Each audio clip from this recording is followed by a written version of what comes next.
Hello, everybody. Welcome to the Too Good to Be True podcast with your host, Pascal Mayala. I am Pascal Mayala, and this podcast will be all about the AFC and NFC Championship, and we also going to talk about are the Kansas City Chiefs are the New England Patriots dynasty. And we are also going to talk about the rematch of the Super Bowl 54 between the Kansas City Chiefs and the San Francisco 49ers. Now, let's get into it now. First, let's talk about the AFC Championship between the Kansas City Chiefs and the Baltimore Ravens. Great victory for the Kansas City Chiefs. 17-10 against the Baltimore Ravens. Let me say this. There are some games in the NFL, especially in the AFC NFC Championship, or we can say this in the Conference Championship, that we can say is a good game, or is a great game, or is a mediocre game. Or we can say it's maybe it's good, but I expected more. This is what the Kansas City Chiefs and the Baltimore Ravens was. I expect to see more. Let's say that Patrick Mahomes had the 241 yard. 30 catches, 39 to attempt, with Isaiah Pacheco, 68 yard, 24 carries. He averaged 2.8 and 1 touchdown. And also with Travis Kelce, 5 yard for the rushing. Now. For the receiving, Travis Kelce was number one.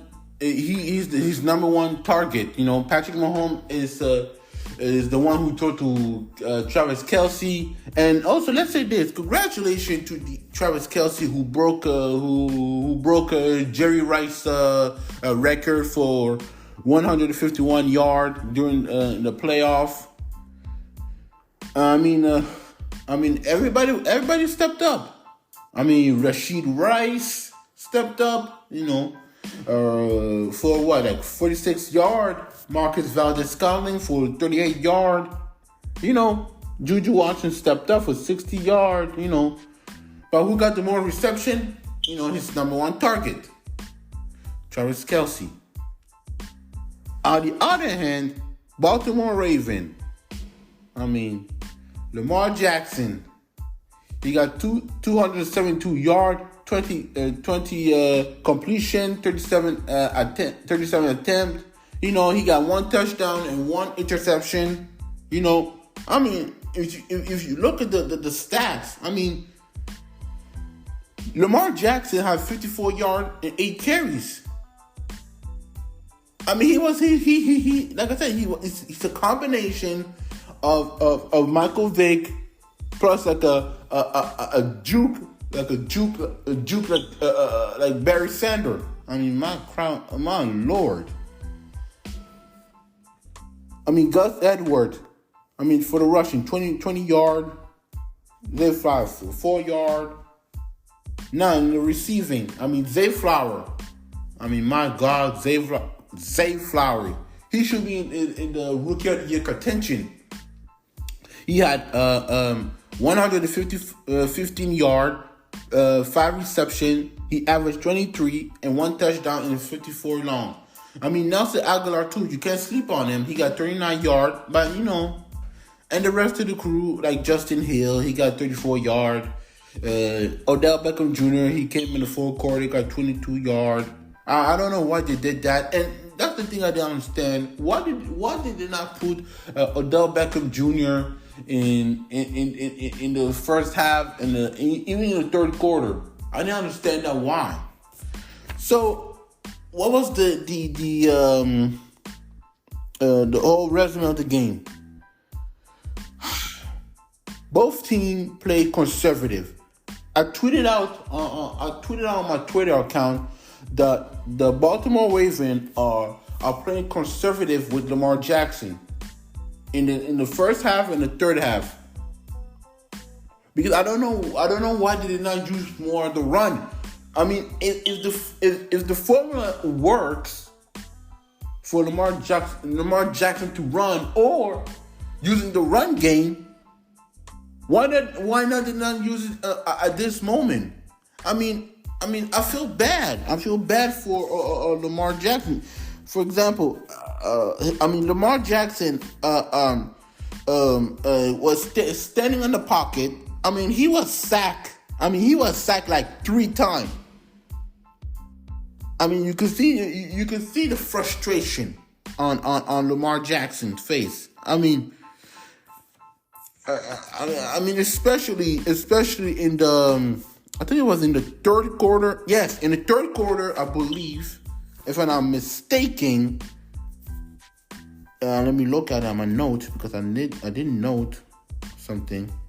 I believe in the third quarter. Yeah, in the third quarter, he got sacked. In 3 minutes left, 3 minutes and 25 minutes in the third quarter, he got sacked. He got sacked by Jay Reed. I mean, they need to fix the offensive lineman. Even though the season, the offensive lineman was pretty good. But I can accept that. But also, Zay Flowers. I know you're a rookie. And rookie will do rookie mistake. But you have to catch the ball and put it and make it a touchdown. I know it's rookie mistake, but he's gonna learn from it. But you don't run the ball and jump and you put. I think he was holding his hand, and one player of the Chief defense touched the ball, made it like a forced fumble, and it became a touchback. And once they did that, I know Kansas City Chiefs, their momentum was going up. I was very upset about Zay Flowers, but he's a rookie. He's gonna make rookie mistake, and even Lamar Jackson. Even though he got one interception, but that's his first AFC Championship. I'm not gonna knock out the kid because the guy did everything he could. And not only that, but he scrambled. He was the only one in that team that, my God, who did the effort. I said Nelson Aguilar got 39 yards.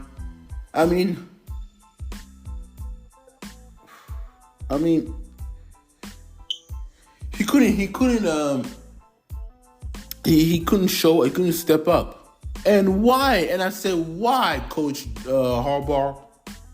He had to let Odell Beckham Jr. play in the fourth quarter. It did not make sense at all. I didn't understand that. But congratulations to Patrick Mahomes. Patrick Mahomes shows that even though he's young, he's young. He's the youngest QB to go to the Super Bowl for the last 5 years. At his young age, Patrick Mahomes is becoming the new Tom Brady of the AFC conference, or even also in the NFL. This is what the new generation of the QB is now. And I'm very proud of him. But for Lamar Jackson, keep your head up. Keep your head up, man. And this is his first AFC Championship. He's going to learn from it. And what I like the most is Odell Beckham Jr. whispering in Lamar Jackson ear to say everything is okay. I mean, you'll come back. You'll be there next year. You know, give him confidence, and that's how a team is supposed to do. Excuse me. That's how a teammate is supposed to do. I mean, he tried to consult your QB. I know everybody's gonna make mistake, and that's what I love about Odell Beckham Jr. Remember he's a former Super Bowl champion. He's been to the conference championship, to the NFC Championship with the LA Rams, and he did that the same thing with Deebo Samuel. And this is what I love about Odell Beckham Jr. He's a veteran. But but also that he knows he's not in his prime, and give it the young guy wisdom, and that's what I love about. So congratulations for Kansas City Chiefs going for their fourth Super Bowl appearance for the last 5 years. So hats to them, and also congratulations to Baltimore Raven too, and Lamar Jackson, because they silenced the hater. You know, they didn't silence me because I knew the Baltimore Raven will be good, but I thought that was his year. You know, but you cannot always predict if you're right or if you're wrong. I mean it's a prediction. You know, but congratulations to the Baltimore Raven. They have a hell of a season. Now let's see what's gonna happen next in the off season for them. Now let's talk about the NFC Championship. Oh boy, I'm gonna admit that if you had told me which game did I like the most between the AFC Championship or the NFC Championship, I'm going to say I enjoyed the NFC Championship. Detroit Lions, this is their first, I think that was the first appearance to the NFC Championship since 91, when Barry Sanders played. And they had a 2 playoff victory. You can't sneeze that, and you can't ignore that either too. But in the first half, let's say this. I mean, Detroit Lions came hot. I mean, they came hot in the first half. I mean, Jefferson Williams. I mean, just like 2 minutes. I mean, Jefferson Williams ran for 42-yard touchdown. I mean, oh my God, this is gonna be good. I felt it, you know. I felt the line. I felt the players, for the Detroit Lions players. Yeah, I know you were in Levi Stadium and you saw the 49ers fan right there. But you did see some Lions fan. Eminem was there. Barry Sanders was there for the Detroit Lions, Hall of Famer. I mean, even for the 49ers, Jerry Rice, Joe Montana, and so on and so forth, you know, the legend came to see the game. I mean, like I said, the first half, Detroit Lions were very smoking hard. They were using more of the run game or over the passing game, because you know what, you got to start strong, and I don't blame them. For that. In the first half, they were like what? They were like a 7-0 for Detroit Lions. And one thing they did Detroit on the defensive side, and I'm sorry if I did not analyze to the AFC Championship. But let's go before I continue to the Detroit Lions and San Francisco 49ers. The Baltimore Ravens were playing zone, and I think they were playing also blitz in the second half for the Baltimore Ravens. The Kansas City Chiefs, same thing. They play zone coverage, man coverage, maybe a little bit of blitz, but But the most of it, they were playing zone coverage. So that's what I want to say about the Ravens versus the Chiefs. Now let's go back to the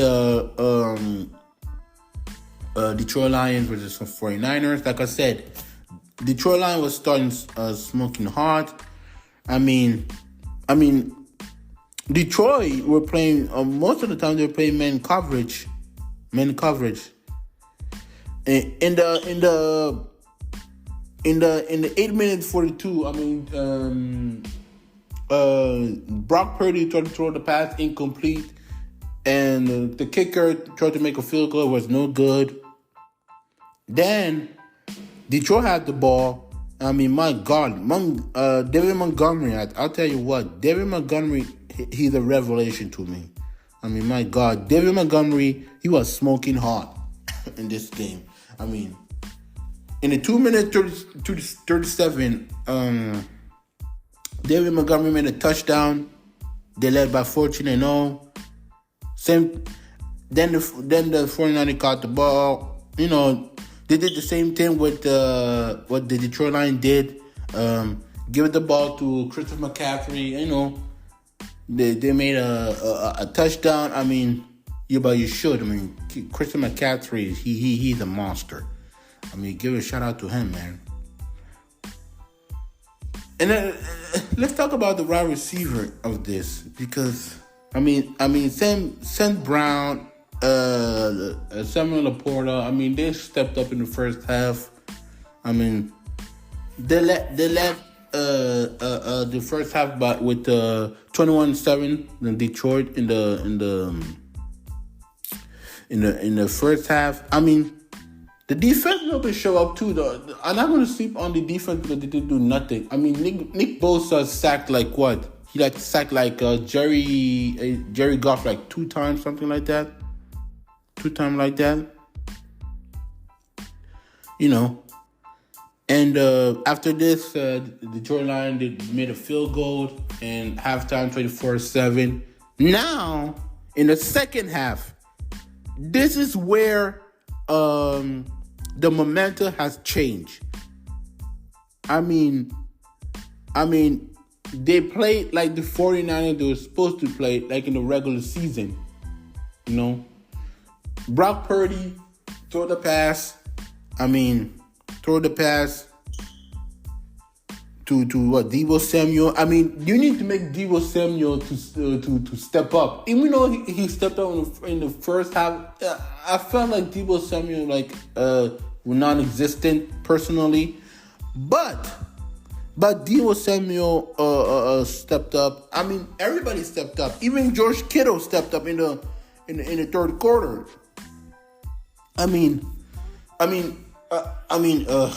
Brock Purdy made a unbelievable pass. And I'll tell you what, in the 6th minute 29, Brandon Ayuk caught the ball for 51 yard in a beautiful catch. I'm like, oh my God.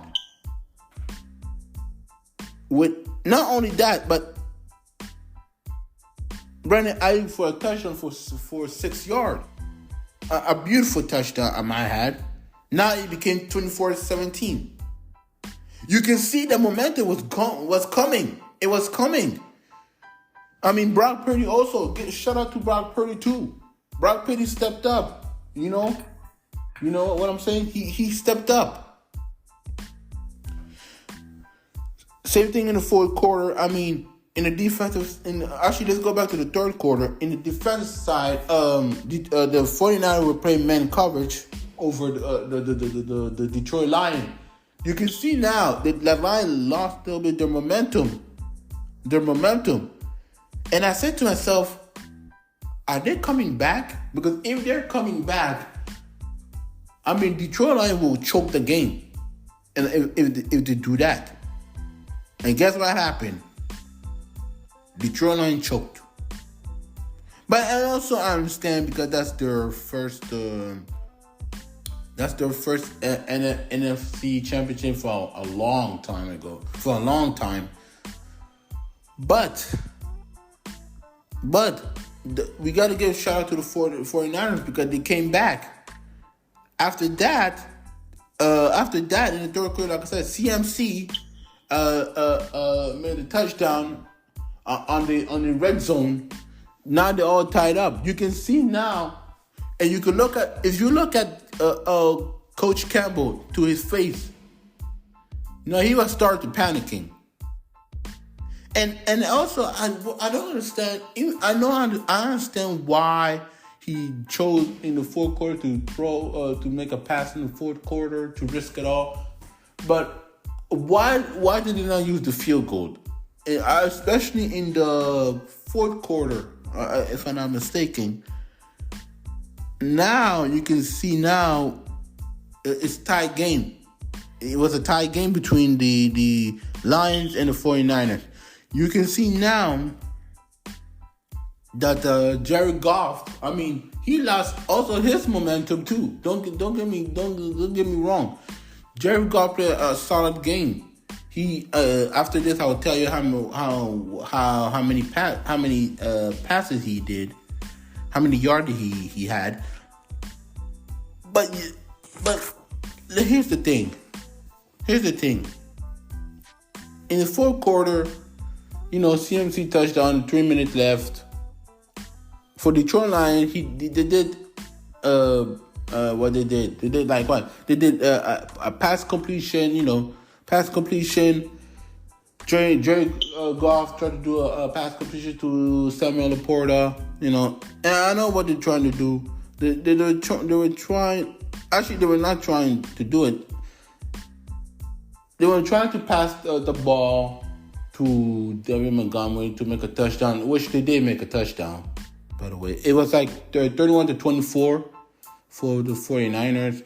And they tried to do an outside kick in the 1 minute left. But, it was a little bit too late now. Because I don't trust when you're trying to do an outside kick.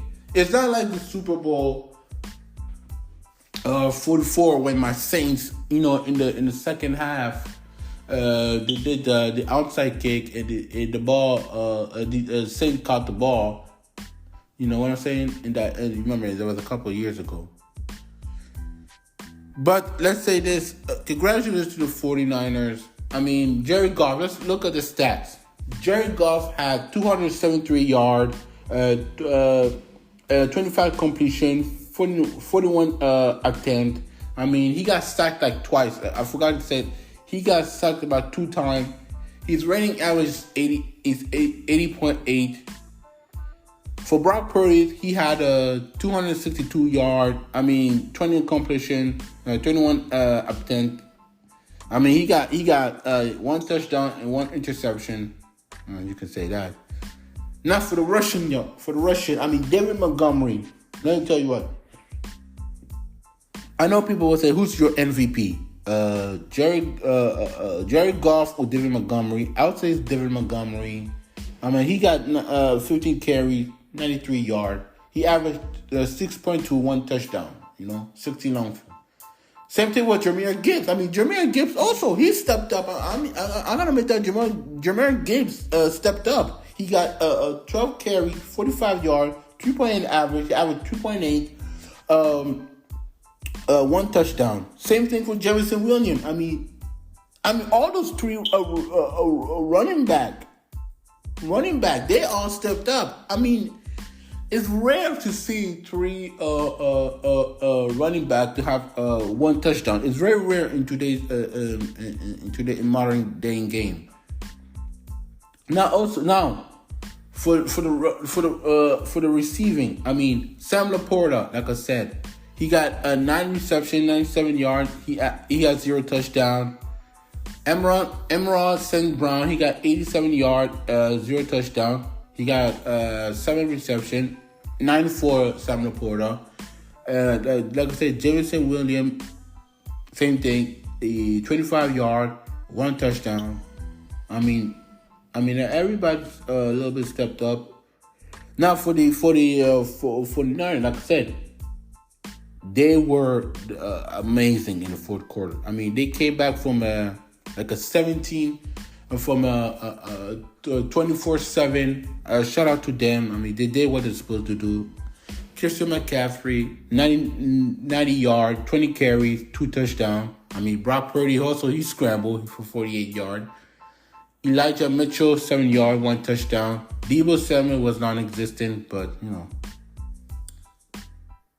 in the rushing, not in the reception. So he did his best. I mean, like I said, Deebo Samuel, 89 yard, 8 receptions, 0 touchdown. Brandon Ayuk, 68 yard, 1 touchdown. Even Carl Juszczyk, I don't know how you pronounce his name, but I don't want to botch his name. But he got 33 yard. I mean, 2 reception.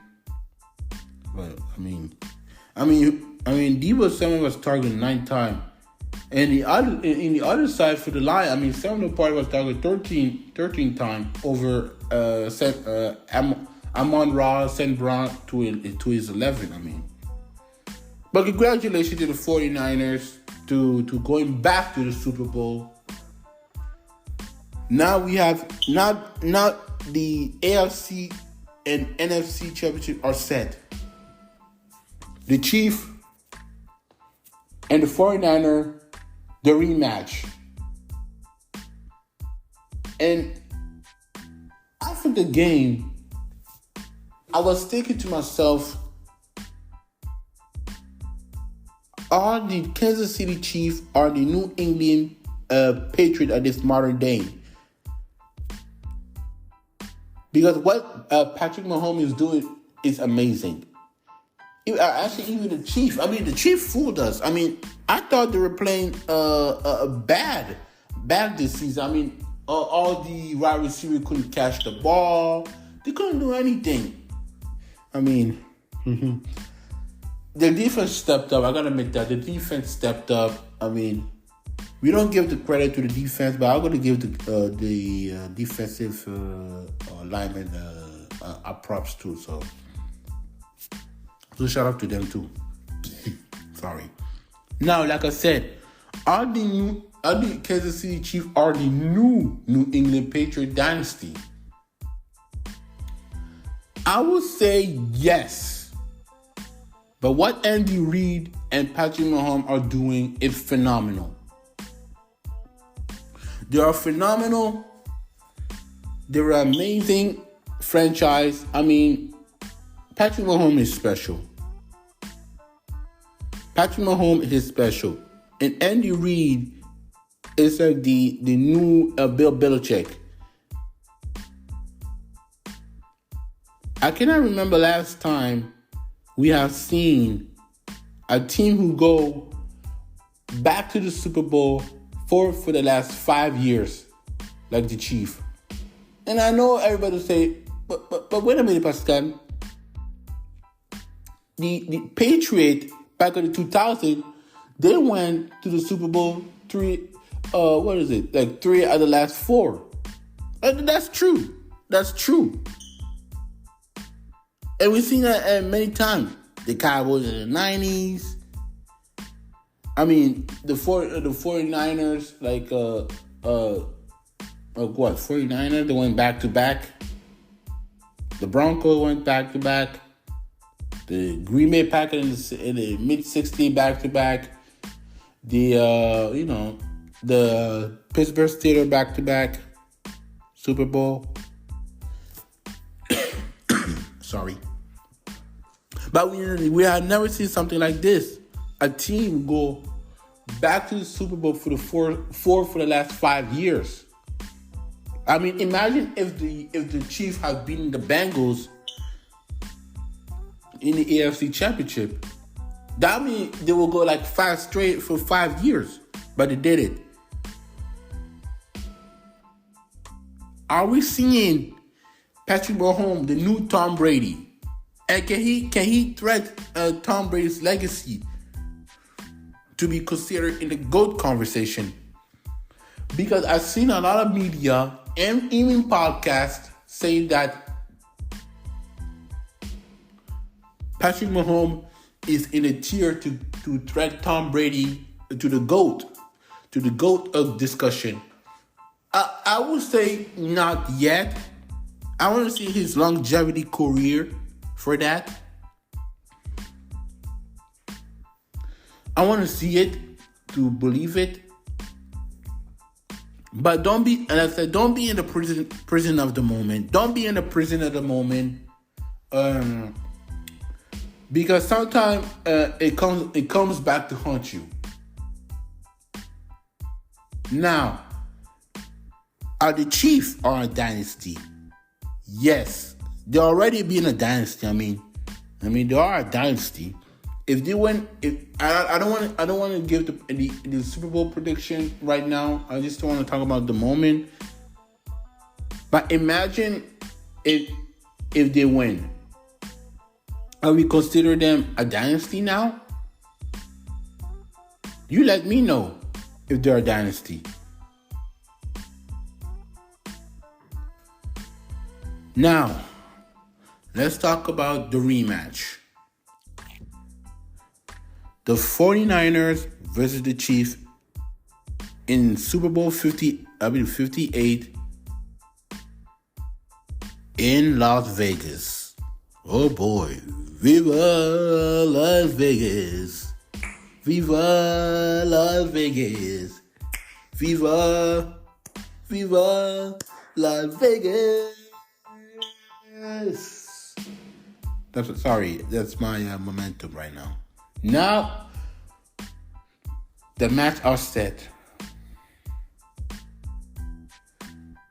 How many times we have seen, and I mean rematch, for the 100 plus years, even in the Super Bowl era, we have seen it a lot of rematch. Like I said, I'm not going to give the prediction yet for the Super Bowl.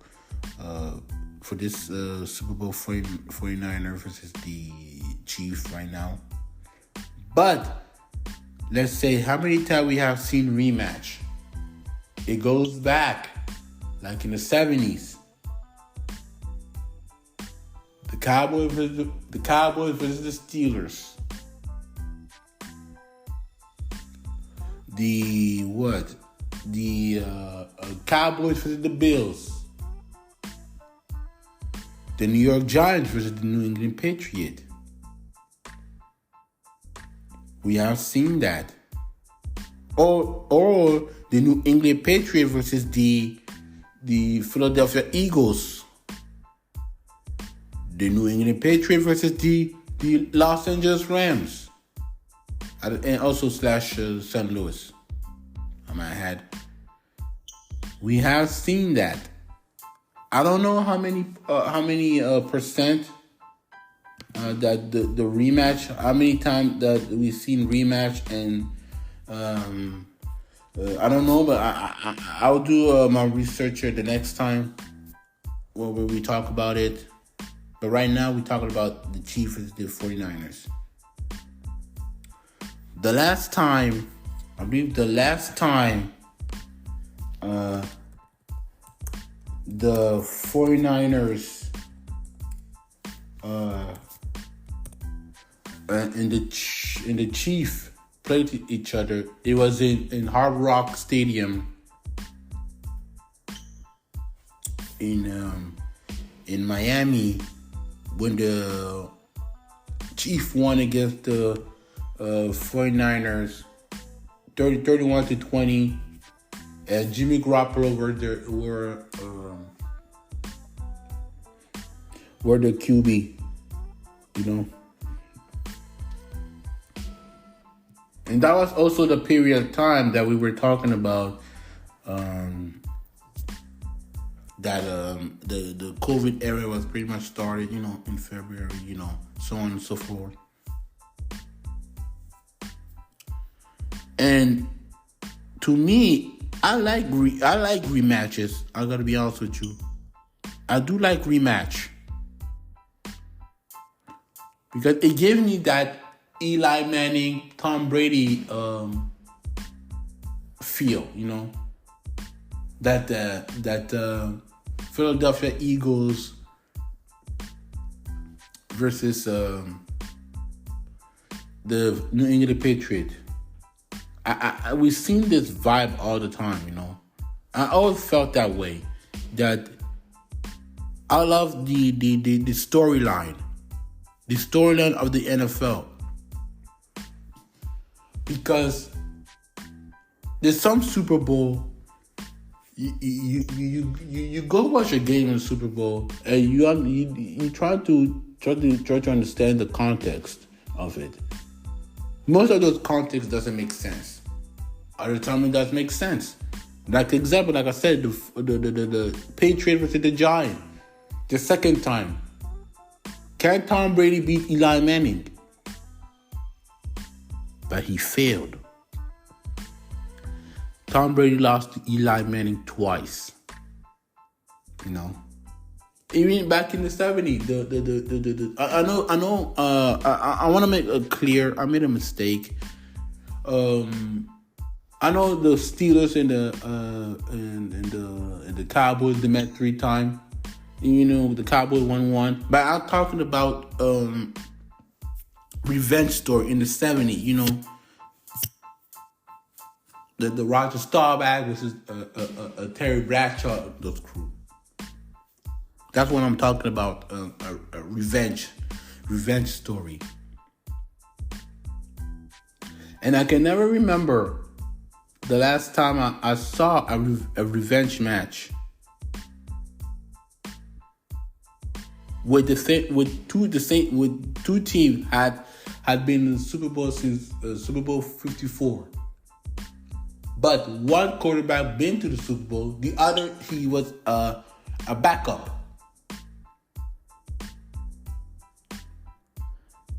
Can Brock Purdy bring a Super Bowl to San Francisco to win it all as a backup?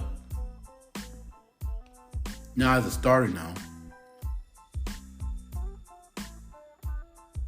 Can this game manager win the Super Bowl? Like we see that we've seen it that it's game changer versus game manager. Remember when Cam Newton made an argument between Brock Purdy, Dak Prescott, our game manager, and Patrick Mahomes, Lamar Jackson, our game changer. That discussion. Everybody got mad. And I said before I had this podcast, I said that he's not wrong about that, but let's not forget that game changer also had to manage the game, like Tom Brady, Peyton Manning, Drew Brees, Aaron Rodgers, Russell Wilson, and so on and so forth.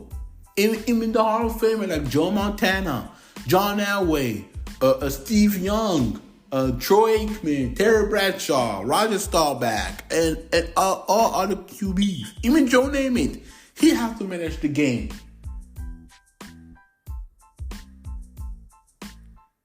Can we have this discussion of if the game manager can win a Super Bowl? Can Patrick Mahomes win his third Super Bowl? Can the 49ers win their 6th Lombardi trophy? Can hoist the Lombardi trophy? Can say they are a dynasty? I mean, they are already a dynasty. But can the 49ers also get the revenge on the Kansas City Chiefs?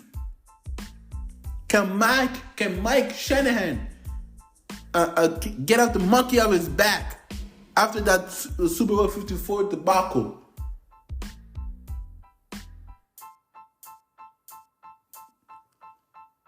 We will see in the Super Bowl. We want the answer.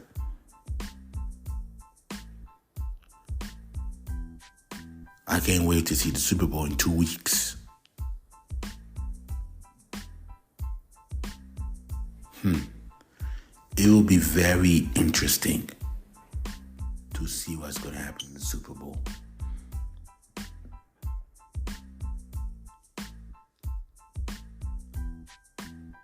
Now, before I leave, and we have a couple of minutes, a lot, so I want to give a huge shout out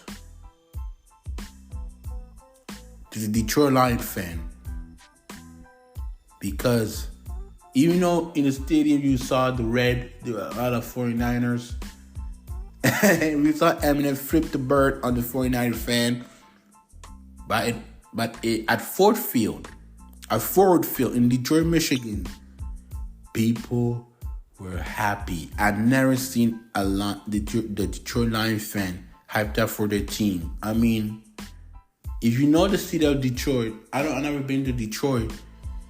If you ever see the city of Detroit, they are starving for a championship. I mean, it's a blue-collar city. And this is what I love about blue-collar city. They're hungry. They're starving for a championship. They're starving. And I love a small market team like that. I mean, like I said, if you ever been to Detroit, it's a depressed city.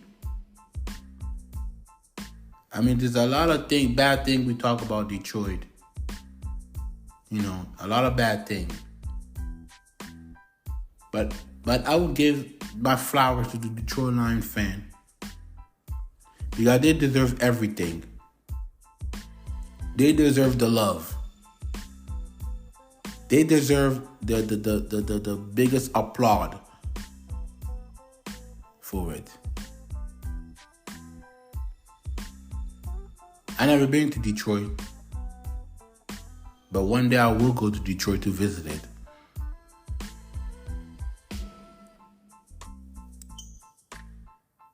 Shout out to Jerry Goff.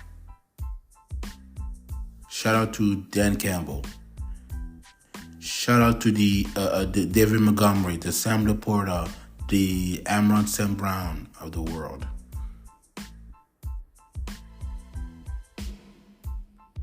I mean, I know they're young. They will be back. I guarantee you.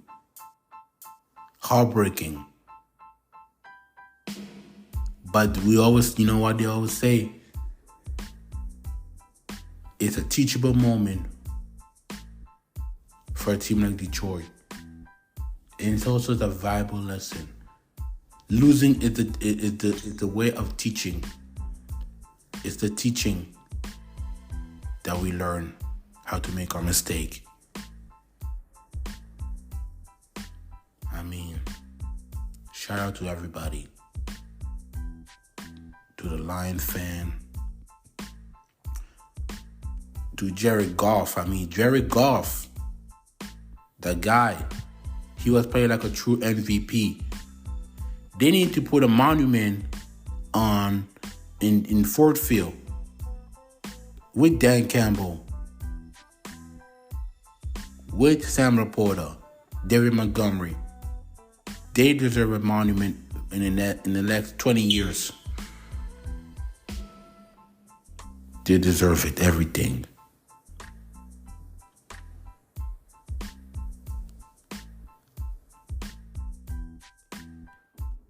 That's all I gotta say for the Detroit Lions. Now, thank you so much to listening on the Too Good to Be True podcast with Pascal Mayala. And I'll see you next time.